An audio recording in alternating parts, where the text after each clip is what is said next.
நம்ம எல்லாருக்கும் பிடிச்ச எக் பாஸ்தா எப்படி செய்யறதுன்னு பார்க்க போகிறோம். இதுக்கு தேவையான பொருட்கள்: ஒரு குடமிளகா, 2 பெரிய வெங்காயம், ஒரு தக்காளி, 2 முட்டை, அப்புறம் பாஸ்தா.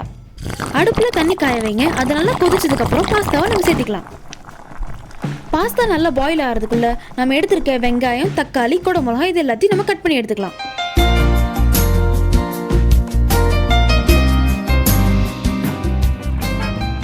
பாஸ்தா நல்லா பாயில் ஆனதுக்கப்புறம் நம்ம அதை வடிச்சு எடுத்துக்கலாம்.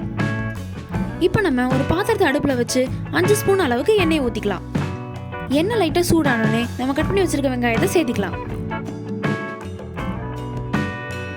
அப்புறம் தேவையான அளவு உப்பு, 1.5 டீஸ்பூன் மிளகாத்தூள்,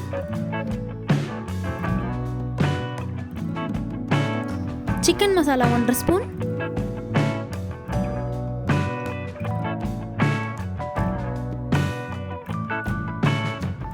கட் பண்ணி வச்சிருக்க தக்காளியை சேர்த்திக்கலாம்.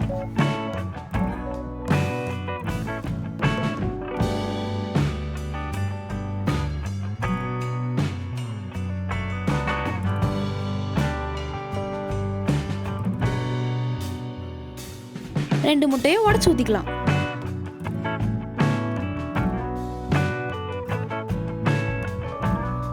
இப்போ இதை நம்ம நல்லா கிளறி விட்டுக்கலாம். இது எல்லாத்தையும் நம்ம நல்லா கிளறி விட்டதுக்கு அப்புறம் நம்ம கட் பண்ணி வச்சிருக்க குடமிளகாயை சேர்த்திக்கலாம்.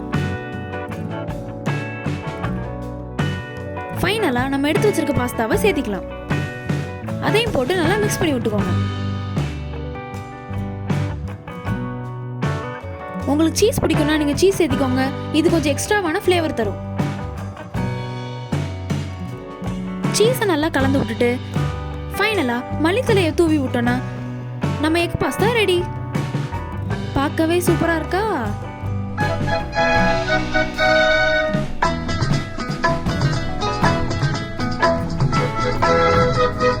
பொன்மாலை பொழுது இது ஒரு